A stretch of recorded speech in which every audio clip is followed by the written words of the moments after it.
On matters morality, Jano, I know you have one or two things to say. I do. We all do. We are all collectively saying this. No, I've been thinking about this moral compass conversation because we often hear public figures, leaders, say things like, you need to do better with your children. You need to make sure that you're raising them right, that they're speaking right. These children of ours shouldn't be saying such things. And it came up a lot, especially over the last year and a half, when young people's agency really came to the fore. And as a way to push back on agency, a lot of it was just kind of reduced to bad manners. Children are using bad manners.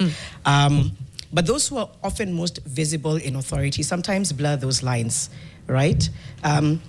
And I think it's important to also say that this conversation has some mature themes, and therefore it's important that we look at it in that sense. I'm especially talking about vulgarity and vulgar remarks that are made on public podiums that should be rooted in decorum, but oftentimes are used to spout vulgarity and normalize it. So when you say that children have no morality and no moral compass, I say miss me with that, because oftentimes we are told to lead in what authorities are saying and doing. But what happens when those places of authority, again, use these blurred lines and then completely normalize them? Throughout this hour, we'll run several clips that have made the news in, I think, even this last year alone, where leaders, political leaders, have gone on stage and on their platforms and used very sexualized content, very vulgar content. It's been laughed at, but online there's been a lot of pushback because people and rights groups and many others are saying that cannot be normalized. You can't blur a line around consent and around indecency and say that's normal and laugh about it. Later on, we'll even speak to why it's very dangerous, because when it translates to what's happening on the ground, it means that the realities of a lot of people, men and women, but data tells us especially women, becomes harder because you normalized something that was lewd. You made it normal. Therefore, she then experiences a lot of breach of consent, and she's told, come on, it's not that big a deal. Besides, so-and-so said it on a public platform. So, Kenya, moral compass, our children are the ones who need to learn better manners. I say miss me with that. Oh, preach it. Yeah. Sorry, the new version of is clock it. Clock it. So you just keep saying clock it, clock it. You just say it once. Just once, yes. Just, like, you see what would happen in the room. I keep going, and then Mariam is like, that's enough. One clock is one clock is enough. Thank you, Eric. Clock it once and let it be.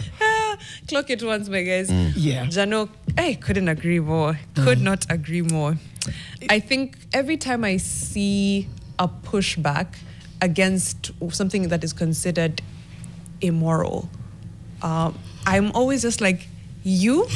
Nothing for it too, Brutus? You're the one calling someone out for being immoral? It's just never made sense to me. And you're absolutely right. We'll thread with so many examples. I don't even know where to begin. Yeah. But this idea that it is young people who are lacking in morals, when what they're lacking perhaps is just the filter. The filter that you are so used to, the filter that masks, you know, what's happening inside, the filter that sweeps things under the rugs. I think that's really what young people are lacking. And what has that filter ever helped us with? What has sweeping things under the rug ever helped us with? It's brought us here. It's the sweeping under the rug. Last year, people were like, we can't keep doing this because in the end, we will erupt. You've raised a good point. Before you come back in, Mariam and Eric also chimes in. Maybe we can start by running some of these clips. We'll see them, because there's another side of the divide, which is what's problematic, of people saying these are just jokes, these are not supposed to be taken seriously. But like I said, it translates very differently on the ground in everyday lived experiences. So Philo, who's our director, will run the first one. We'll come back, highlight who was in these clips, what they said, and just debunk them. It's okay, Philo, run the first one. We'll come back and respond to it. Masaa mengi kujirebesha na una shida mchana mzima hata haukatiwi na mtu. Wanawake wana we hata mtu wa hata heli haukatiwi, ukikatiwa ni mchezo tu bure. Na umechukua masaa 2 kwa keo ukitengeneza. Shida sio ije. We say this session will have mature themes and triggers, because the word that was being bleeped out was the word rape, and making the implying rather that a woman not having a partner, a lot of it is he was deducing it to. I mean, you don't even have anybody who katia, so vibing you. Or you're not even being raped. Like, that's where you are on the spectrum of your loneliness spectrum, is that you don't even get to be raped. When there are 1 in 3 women around the world who experience gender-based violence, and a lot of them, it's rape. Rape cannot be a word that is thrown around loosely. When people are dying from it, when people are affected every day, and like we said, the data is men, women, children, but women at the highest level. So to be on a pulpit and say that, and have a congregation that I suppose was just sitting there and continue to take in the message, this is what happens. This is what happens when it translates on the ground, and suddenly there's a connect. It cannot be separated that there's so many rising cases of these incidents, because it begins to be socially normalized. Rape is a crime, and we need to start seeing accountability for such statements being said out loud without any repercussions. I'll pause there. Mariam, Latif. I don't think it's any coincidence that shortly after this clip, another one of Pastor Nganga, talking about being a convicted rapist himself, or no, being part of a gang rape incident himself. I don't think it's any coincidence that those two things followed each other. It's important to see the casualness with which he speaks of it, and then understand the background. This is not to say that every rape apologist is a rapist, but often there's a thread. And it's not hard to see, it's very hard to ignore, in fact. That's the truth of the matter. So when people get very, very worked up about, oh, cancel, it was just being funny, why don't you want to allow humor? This is why. It's because comments like this allow and normalize, like you said, for these things to happen and to be considered normal, to happen without any serious consequence. That's why you don't let comments like those in that video go unchecked, whether it's by a friend, whether it's by a leader, whether it's by a partner, whether it's at school. You don't allow those to go unchecked. So for me, threading that is just, it's the most clear. It's 1 + 1 = 2. But then I think we also need to open our minds up whenever these conversations are happening. We've seen media personalities get cancelled over not similar comments, but over comments that were demeaning of women in one or the other way, or that excused gender-based violence. And the uproar is always, you guys are so strict. What's the big deal? Why are you so quick to cancel? And this is why. This is exactly why, because there is a correlation between allowing this rhetoric and then gender-based violence happening, because it normalizes it. So that, for me, is just incredibly worrying. I think even the fact that he could say that on the mic, on the pulpit, in front of a congregation, knowing that it's also live streamed, just tells you how regular. If that's what you can say on the pulpit, imagine what you say behind closed doors. In private settings. Yeah, well said. Even as you wait to play the other clips, I look at this and I look at, our leaders and how our leaders speak. I look at not just leaders in the political front, but leaders in every level, at every level. Leaders, we are leaders ourselves in the society. And how we behave, how we act, and then how we also act when somebody else behaves the same way we do.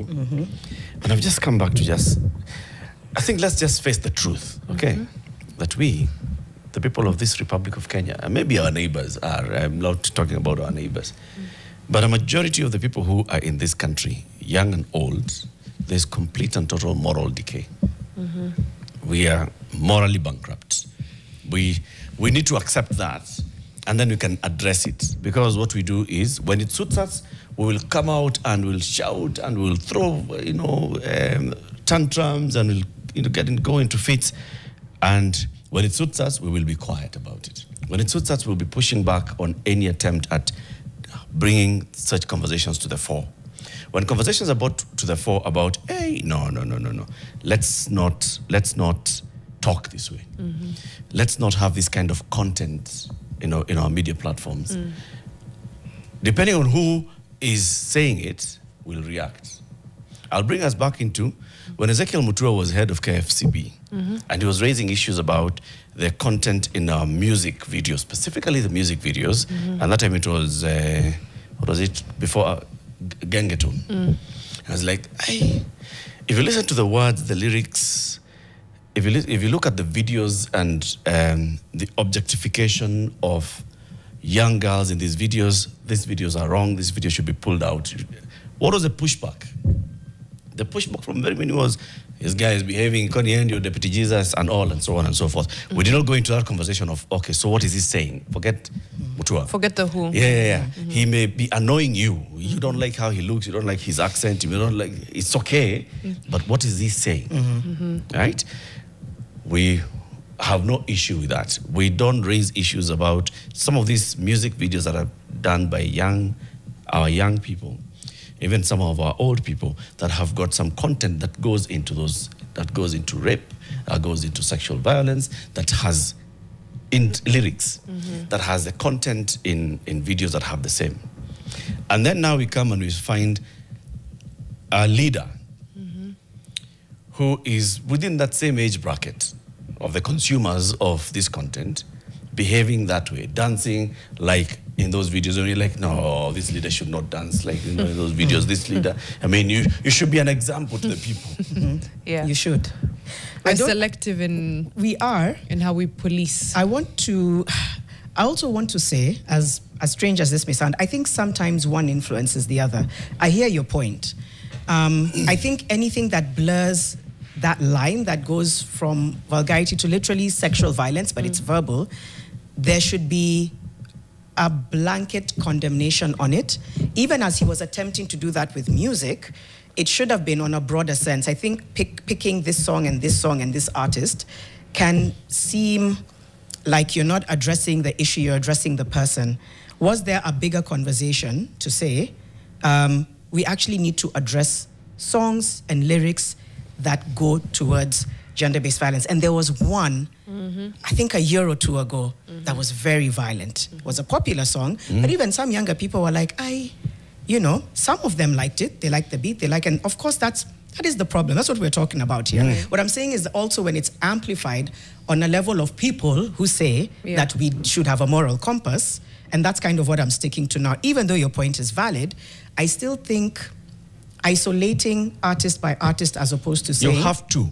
You see, today you're playing as a clip where you're isolating several people. Those are just examples. You're not saying that these are the ones who are the most morally bankrupt people in our society.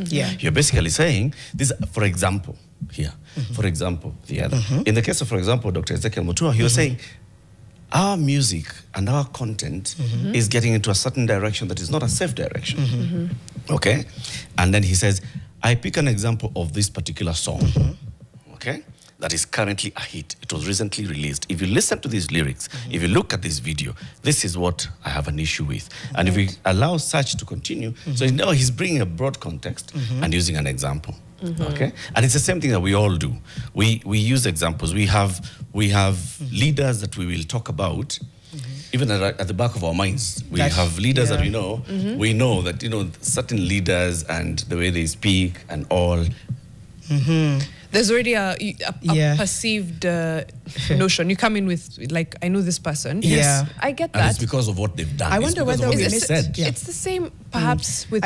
I wonder whether then we missed an opportunity, to Eric's point, for somebody to raise it. Because I think what we need to start doing here is he can say one thing in terms of Dr. Mutua.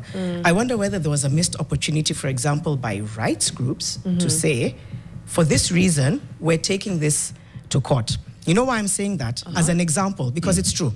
What Eric is saying is valid. That's why I'm saying maybe something was missed. I'll speak a little to what he said, or put aside that it's Dr. Mutua and you don't like him. And then, because it goes back to the beginning of the conversation, which was, at 2, you're the one policing me. But go on. Because in 2021, an advisor to the then Prime Minister in Iceland called Katrín Jakobsdóttir, you must see Icelandic names to know. There is a high chance you butcher them. Hey. But he made sexually vulgar comments about a woman journalist. He was fired within 24 hours. It's making an example. It was a pretty vulgar comment. Similar to some that have been said on our pulpits and platforms. Right. But the repercussions, so that you make an example and say, actually, we don't condone this from somebody who is considered a public figure, a political figure. Right. Rights groups reacted immediately, pushed, he was fired.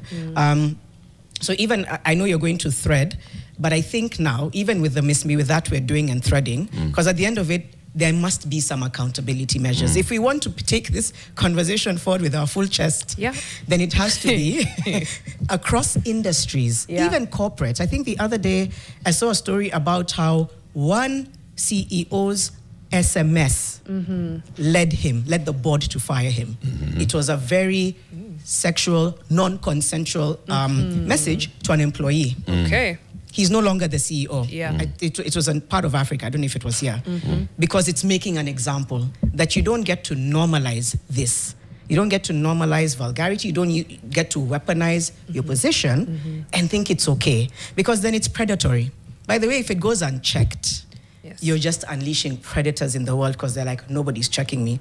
So to his point, yeah, okay, when it came to music and the fact that we didn't like the messenger, if we all agreed, or if many people agreed, that the message was demeaning and in a sense dangerous even for a certain group, what then? How did we make an example to say, this can't be our lyrics? I think maybe somewhere there a ball was dropped, but Mariam. I'm wondering if there weren't, or if there aren't any structures that, because we classify film here, we classify shows. Do we do the same for music? Is there anywhere where it's, for example, I don't know, someone like who, lyrics of songs and stuff. Something of that sort. Because for me, I think a part of it was that it's you who is saying these things when you've been this moral police of sorts, often without cause. Part of the pushback was, again, you were at the helm of a body where you could have done a lot more as far as pushing Kenyan film, but instead you were policing, right? It was classifying films, which already do come with classifications. That's the job. This is PG. Yes, it's part of the job. It's not bad. It is the job of the Kenya Film Classification Board to classify films. Okay. Is that their only mandate? The Kenya Film Commission has the job of marketing filming, Kenya, the filming industry. Yes. KFCB is the content. That's it, just classifying, that's it. Primary job, you know. But there's other mandates. But the primary one, if you have not done your main job. Okay. How much more can be done? Because could he have said, I'm going to make a case of this? Because I'm just wondering, where do other people's voices come in to this conversation? Where could he have gone further? I know cancel culture in Kenya is top 3 globally.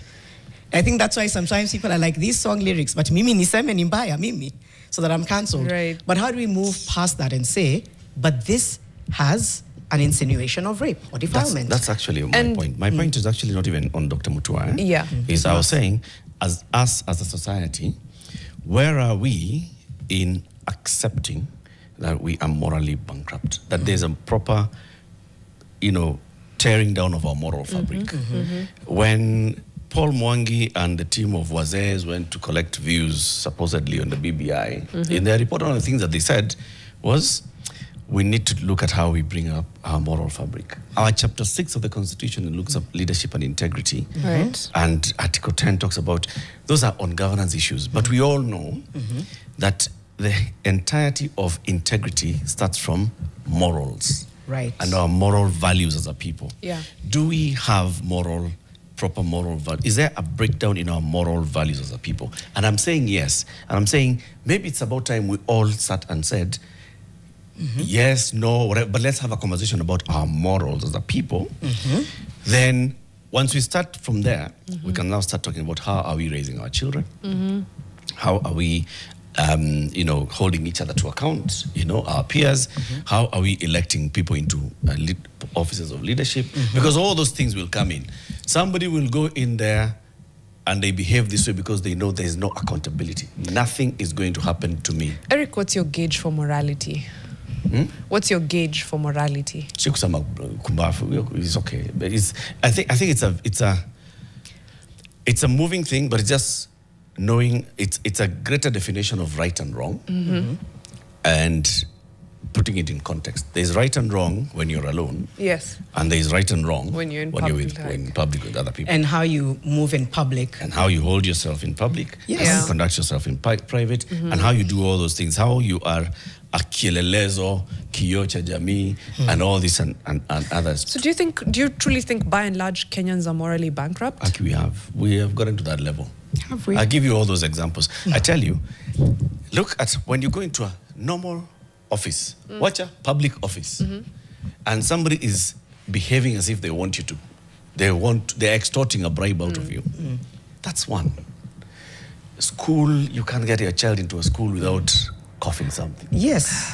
You can't, cross over into an estate. You're going to visit somebody without a watchman telling you, like, all those things. That's just morality. It's moral. It's moral. I know. How do we do with our society? Yeah. I'll give you one example just before you come in, Jana. Sure. I've given this example before. I've gone to school with this person called Paul. Let's call him Pius. With Pius. We come from the same village with Pius. Yeah. Okay. You know why that name rings true. Okay. Everybody knows Pius.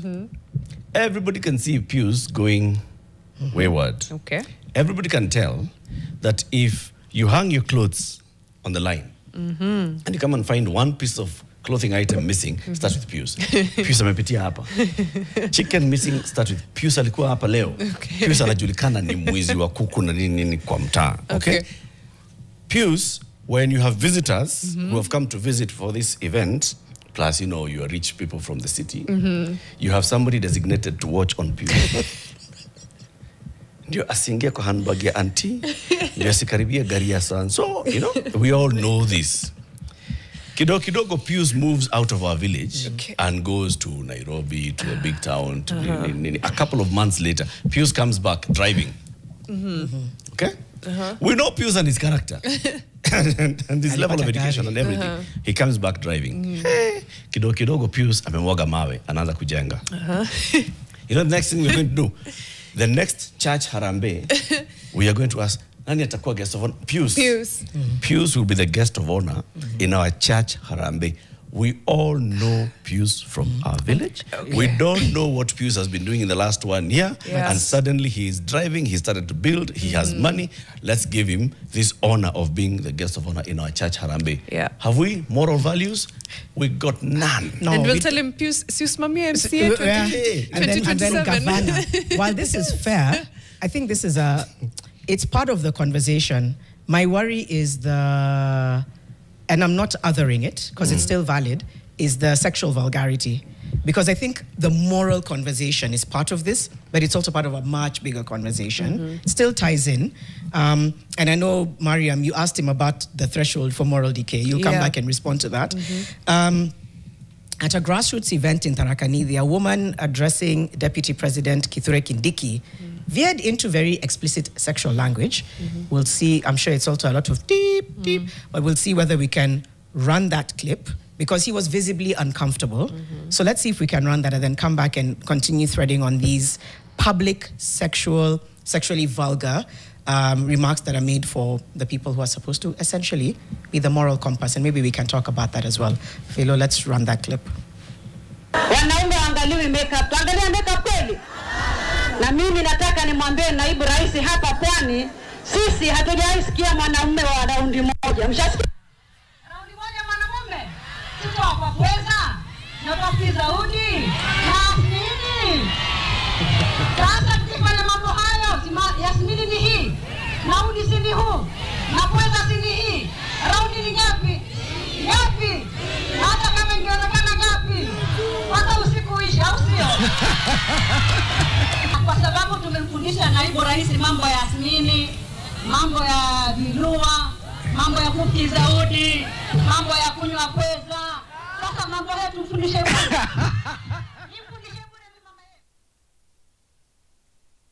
I don't know whether we're the people who laugh because things are uncomfortable. We're like, there were so many other metaphors to use for rounds. Right. You can say merry-go-round. Literally. You had to use a sexual connotation. Yeah. If I'm to link it a little bit to what Eric is saying, and maybe here I'm going to sound, I don't know, like I'm trying to be holier than thou. But at the end of the day, when you see people who are essentially supposed to lead, it's this whole role modeling conversation, which is already polarizing on its own. Yeah. We have a very well-known musician who was like, I don't know why you all keep looking at me As a to role role model your children. And she pushes back and says, you all need to be your children's role model. But it's hard to separate public figures from role modeling. And I think when you decay into this kind of vulgarity so naturally as part of everyday discourse, it's hard for me to separate then that plays a role in how it's then internalized and how people begin to treat each other, how people begin to see each other. And that's where the concern is. If at that level, every other joke is a sexual joke, children are watching, young people, older people are watching, you're socially normalizing it and therefore saying that however you want to respond to the advances I'll make, it's a you thing. What do you mean? You didn't, what do you mean I sexually assaulted you, please? You asked for it. These are everyday situations that are happening right now. So there's this collective trauma because you have socially internalized and normalized sexual vulgarity that in many ways there's also innuendo and implications of sexual violence, and you've said that's okay. And so you've translated it to somebody going out there and moving like it's okay, like they're not predatory. Women and men are now Both using ways. this language very loosely, and it's having implications in how people relate to each other and how safe people feel in society. And that's why this specific Misby with that was the public sexualized comments that come in a time when sexual assault and sexual violence are at an all-time high. And so you cannot then be comfortable throwing it around and then coming back and saying, you're talk to your children, they have no manners. Go parent your children. Go parent your children. I think you're right, both of you, in the sense that the rot is incredibly deep and it carries from sector to sector, from this to that. So when we say that, oh, we're having a public where people can talk about going rounds with sexual connotations in front of the deputy president and not feel any chills about it, it's the same where people can talk about, for example, corruption at scale and not feel any chills about it. It's the same place. Like, all these things tie into each other. So I think I want to agree with Latif, but not entirely. I don't think we're morally bankrupt as a society. I think we're in need of some fortifying, for lack of a better word. To continue so we have deficiency. We have deficiency. I don't think we're bankrupt. We have deficiency. What we need is something to push. Because I think a lot of us do have internal checks and balances, such that even when you hear a lyric that's a bit off, a lot of people will be like, that's not proper. The problem is, not many people will say, where is the music, MCSK, yes, correct? Or who is in charge of, making sure that this doesn't go on air? Okay. Or when you see someone giving a bribe, we just look the other way, or you don't try and avoid giving bribes ourselves. We're always just kind of placated and okay. It's just like, not my problem, not my monkey, not my business. And that's the problem. That's the deficiency. It's not that you lack the moral fiber, it's that you're unwilling to exercise it. I think that's a really good way to bring it home, because it speaks to then how we all need to show up and push back when this kind of language is enabled and normalized. It's fair. I do think, I'm trying to see the points of deficiency. I definitely don't think we're morally bankrupt. I think it's an easier thing to assume, but I do believe right now the overhyped, over-sexualized conversations are being pushed back almost equally, with people saying you don't get to have that kind of conversation publicly. It's just that bullies always sound louder. Yeah. They always sound sassier. They always sound, they mainstream. It's interesting that recently, a streaming platform, a lot of people are also calling it out.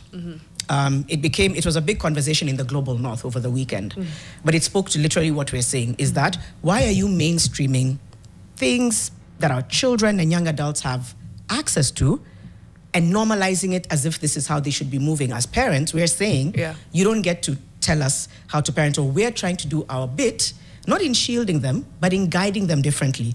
You, as a streaming leader, have come in to all of a sudden be very clever and say that whatever content what's surprisingly, a lot more people defended those who were pushing back. I didn't expect it to be that way. People were saying, you know what, I see what the problem is here, is the mainstreaming and infiltration of hyper-sexualized content, including to children's cartoons. Mimi, I've witnessed them. I was like, gasp. Age 7+. Myself, I had to see it and say, the decision I made is I told my kids, this is inappropriate for you. I wouldn't be able to shield you for very long, but this is not appropriate. Why? Because you're too young to understand what they're insinuating. Why? They're in the stage of why.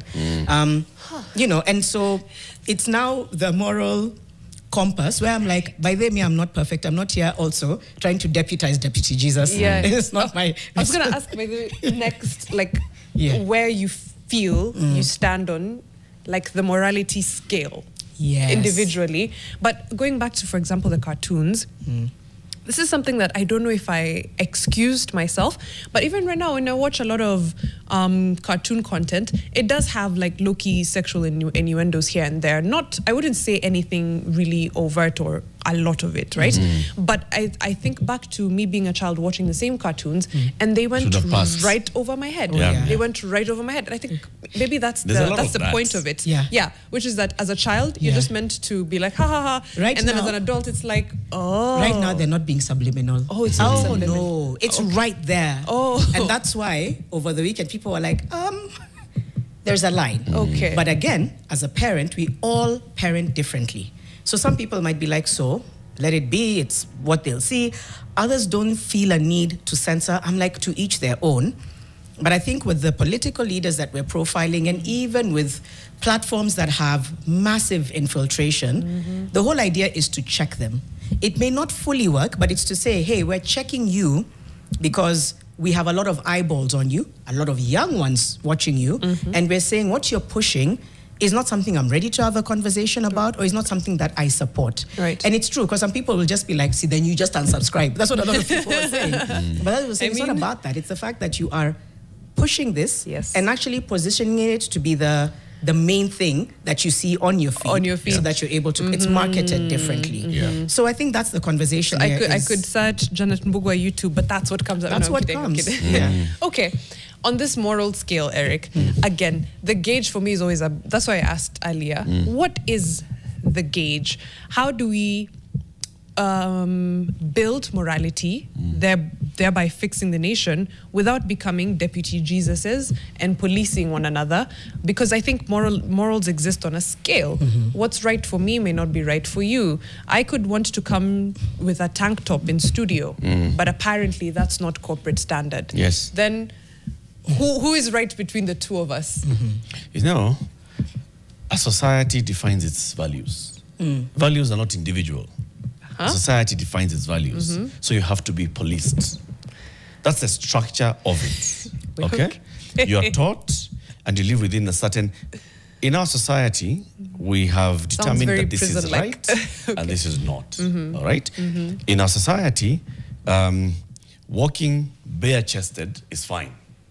In another society, walking bare-chested is wrong, is an abomination. Okay? So society is defined.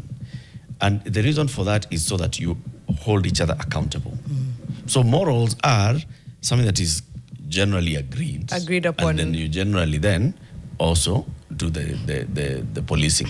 So I think it has to come to that. You can't have at your own set of morals and then somebody else has their own set of morals. There has to be a basic. I thought laws are what give the policing aspect. The morals vary from person to individual. And that's not moral. That's just you. But that's are they personal? Because we can't talk about having a moral fabric. Yes. If it's just each individual. Okay. Yeah. There's no fabric. No, I think you can express yourself individually if it doesn't blur a line, the laws, and that's where the law comes in. And also the communal morals. It's unwritten law. The unwritten law is that you do not insult your elders. Okay, the unwritten law.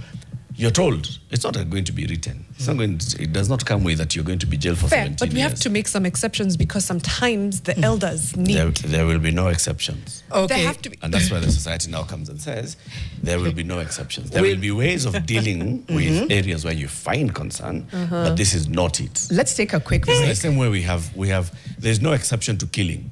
I may be very angry with you. You may have wronged me. You may have done all these things, but I cannot kill Don't you. lose your trail of thought. Because let's take a quick break. We'll come back and kind of bring this home. Yes. But I think we're threading Moral Compass part 1 of 10. Sawa, nimesema. But we'll come back and continue and summarize and kind of ask, okay, so what happens next? How do we expose? How do we hold accountable while still staying true to ourselves and individualistic? But let's come back in just a moment. Hey, we have extra fixers in studio today. We like to switch things up. But just before we hear from them, we talked about it earlier. It's Customer Service Week. And the theme is Mission Possible. And today we're spotlighting Africa Wear Day, our culture, how we come. I've often argued when people say come in African, I come as myself. I'm like, I'm African enough. Yes. Thanks, Jano. Kimono. Mariam, you're African enough. I am African enough. So we want to thank our audience, want to thank everyone. And of course, we want to thank the Nation Media Group. We have our incredible people with us in studio. They can just say a little bit about who they are and their message for the audience. Great, thank you, and good morning all. Let's continue fixing the nation. So my name is Russell Akwom. I look at technology a lot at Nation Media Group, and I'm really delighted to be here. I was supposed to write a message. I was told to choose one of the three, and I chose Janet. Hey. And the message for the Customer Service Week to Janet is, Janet, mornings are slightly less painful. Thanks for the laughs, the charm, and making coffee jealous of your energy. Happy Customer Service Week. Thank you. That How is will I top lovely. that? Thank you so much. I appreciate that. Thank you. So I'm Rosetta, an account manager on second floor. I chose Nduta Goko, who happens to also be my close friend. I take this opportunity to appreciate you and the role that you play in my life, especially at my workplace. And you keep pushing me to greatness. Happy Customer Service Week. Thank you so much. Nice. Yeah. It's you guys. Yes. So I don't know how I'm going to match that. Yes. My name is Nduta Goko. I work as a business solution executive at second floor. Today I want to appreciate Rosetta. It's only fits. I want to appreciate you for being that co-worker who became family and for always feeding me. Yes, happy Customer Service Week. She always has snacks. She always has snacks. Love it. Yes. Tutakuja your second floor. Okay. Go ahead. My name is Geoffrey Sirumba. I sit at marketing. So when we're looking at this year's theme of Mission Possible, we thought of how do we engage our customers more. So on Monday we were Men in Black. Today we are African wear, the African spirit. I wonder how are we colonized with this kind of spirit? It was this way. So my message to our customers will borrow more from our mission to positively influence society. So I had a special card. If you're at NMG and you don't know Nduta, so this is for Nduta. Thank you for always going above and beyond for our customers. Happy Customer Service Week. Lovely. Lovely message. The pressure is on us, Mariam and Eric. See, it's a whole week. So we can do our messages tomorrow. We should actually. We should do them tomorrow. Right? We can do our messages tomorrow. Yeah. We'll come in and call in people and tell them, you know what, we think we are not fed enough. But happy Customer Service Week.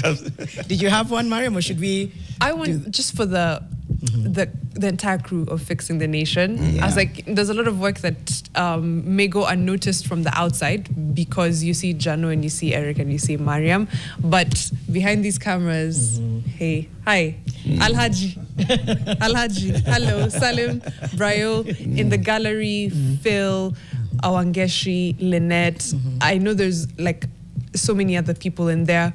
Michelle is in there. Who else is in there? There's Benso there. It was Benso. There's so many. 10 over 10. Henry. Thank you, Henry. Yeah. We appreciate you guys so much. Happy Customer Service Week. Cliff. Cliff. But yes, this show takes, it's a village. It takes a village for us to come on air 6 to 10 a.m. every day. So let's appreciate the village. So a massive, massive Happy Customer Service Week to the entire Fixing the Nation crew. Oh, that's lovely. Thank you for saying it on our behalf. Easy Meiva. I'm like, us will come. Me, I try to shout out. Shout out to everybody. But I want to give a shout out to Monica. Monica Ndongo. She is, what is she? She's so many things. She's in marketing. She's in thinking AI all the time. Corporate affairs. She's in partnerships. She's in corporate affairs. And I think because of that, because of all those things that she does, I just want to do a shout out because she's interacting with very many people in the course of her daily work. And just saying, yeah, Monica, I'm one of the people that you interact with. I don't know whether I'm in partnership or I'm in AI or I'm in marketing. Unaka AI, As a cyborg, I want to say Happy Customer Service Week. Oh, that's lovely. I'm going to say mine right back to Russell. I remember when we went to the top 40 under 40 dinner, he laughed and said, Janet, today you said your voice was loading. I was on air one day and I was struggling to talk, and he said, you guys do a great job. So right back at you. Thank you for your leadership and for everything you do, to all of the departments and to everyone at large and everyone who's watching and listening. Happy Customer Service Week. It goes on all week, so make sure you're thanking somebody around you. Customer service, you're racy. Please. You know, Russell didn't tell people what he does, and he does very many things. Yeah. Russell is our guy thinking, tech and future. Tech into the future, not just the current tech. Yes, the future tech. This is the man. Yeah. For all that, thank you. Thank you, guys. Also, you look so sharp. Hey, sharp. We appreciate it. Happy Customer Service Week, guys. I love that Customer Service Week is actually meant for this, appreciating one another within. People think it's about appreciating your customer. The external customer. That too, but tunanza hapa, sindio? Start with within, which is good. The customer. The customer. That's all for Fixing the Nation today. Your world is next. Power, control, rethinking what power really means. We're going to have our lovely hosts, Wikali and Winnie, carry through the show, and of course, Brian and Claudia on Vibe Shift. And we'll come back here tomorrow, still on Customer Service Week. We'll continue the Miss Me with that perhaps a little bit in the near future because it's an important conversation to have. For Mariam Bisha, Eric Latif, and me, Janet Mbugua. Thank you, Fixer. See you back here again tomorrow. Eric, see him tonight on Last Word. Oh, ni leo. Yes.